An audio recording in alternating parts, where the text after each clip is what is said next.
Hello, my name is Borreguita, and I live on a clover farm with a farmer who's oh so sweet. Clover is my favorite food, and I love eating it, and I eat it every afternoon. I have a story to tell you, a story that can be a little frightening, but is a story I must tell. This afternoon started out like every afternoon. I was eating clovers in the clover pasture, but then a coyote popped out and said, "Borreguita, I am hungry, so I will eat you."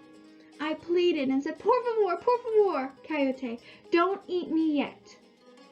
Let me eat all the clovers in the pasture today, and then when I'm good and fat tonight, then you can eat me.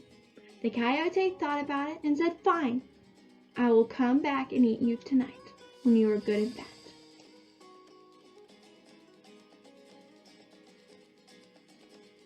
After I ate all the clovers I could, I went to the lake to get a drink of water that night, and the coyote popped out and said, "It is time, fat little Borreguita. I am going to eat you." I pleaded and begged and said, por favor, Coyote, don't eat me yet. Don't you want a good appetizer? Look, in the lake, there is a round of cheese. Wouldn't that be good before you ate me? The coyote thought for a minute and shook his head. A cheese does sound good, so he dove in the lake to get the cheese. Once the coyote jumped into the lake to get the cheese, I hid behind bushes. When he got to the cheese, he realized it was just a reflection and jumped back out of the lake. He looked for me everywhere. He couldn't find me. He was so angry that he howled at the moon. I woke up the next morning and knew that the coyote would be so angry, so I had to think of another plan. I looked around, and above I saw a ledge on the mountain. So I climbed up the ledge, turned on my back, lifted up my legs, and waited for the coyote to find me.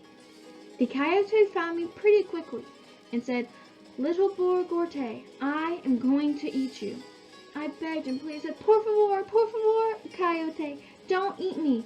I'm holding up this mountain. If you eat me, the mountain will fall onto our home and pasture.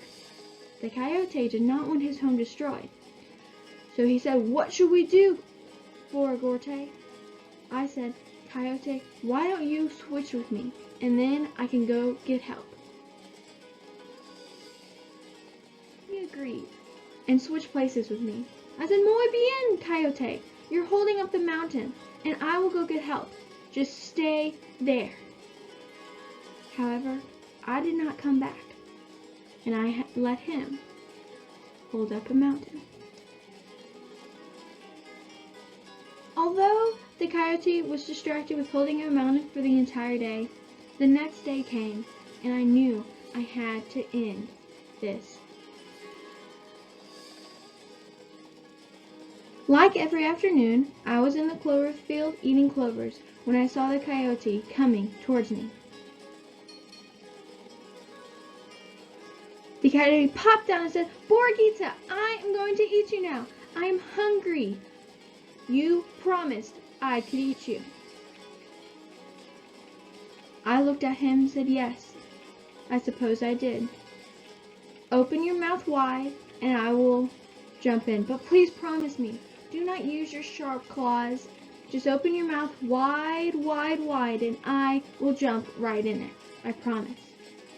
So that is what he did. He opened his mouth wider and wider and wider. And when I saw my chance, I ran right into him, right in his throat. And he ran off, yelling and yipping about a sore throat. I outsmarted that coyote, and I showed him that a Borreguita, a little lamb, cannot be messed with.